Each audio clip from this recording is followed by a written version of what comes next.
सांगड़ जे DC office में district returning officer Sanghar अॻियां शहदादपुर तालुके जे यूनियन काउंसिल नंबर 71 जे रहवासिन मोहम्मद हनीफ उमराणी, सामाणो खान ॾाहिरी, फिदा हुसैन उमराणी, नवाब अली ॾाहिरी, सदोरो जमाली ॿियनि जी अॻवाणी में बल्दियाती चूंडनि जी पोलिंग स्टेशन्स में फेरफार थियण ऐं मंज़ूर नज़र प्रिज़ाइडिंग ऑफिसर अमलो मुक़ररु करण ख़िलाफ़ निटहरुस में एहतजाज कयो वियो।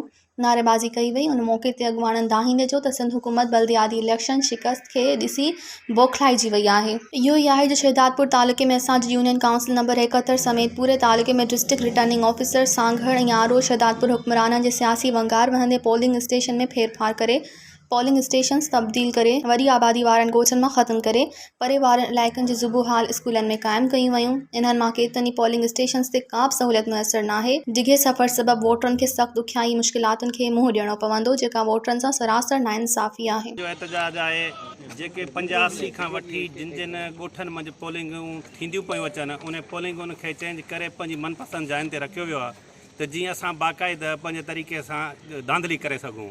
इन लाइ असांखे एहतजाज आहे। असांजूं पोलिंगूं वोटरनि खे हिरासा कयूं जेकियूं असांजूं पोलिंगूं साॻी साॻी जाइ ते आहिनि 2013 जूं 2018 जी जनरल इलेक्शन में जेके थींदियूं आहिनि उन साॻी जाइ ते वापसि कयूं वञनि।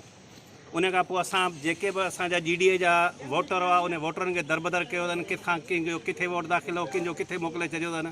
महिरबानी करे इन सां असां नाइंसाफ़ी जेकी आहे उहा बंदि कई वञे।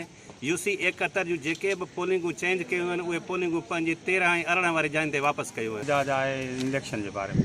असां UC 71 जा ई वोटर आहिनि, कुझु नुमाइंदा आहियूं। असां आयासीं पंहिंजे हक़ लाइ। जेके असांजा पोलिंगूं आहिनि पोलिंग स्टेशन हसास आहिनि ऐं 1985 खां जंहिं जाइ ते थींदा पिया अचनि उनखे खणी ॿियनि जाइनि ते मुंतकिल कयो आहे जिते का बि सहूलियत न आहे।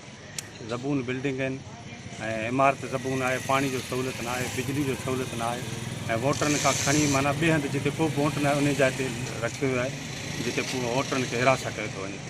असां उन जे बारे में अॻु में बि DRO खे दरख़्वास्त ॾिनीसीं त असांजे हक़ में जेको तव्हां पोलिंग सर्वे करायो।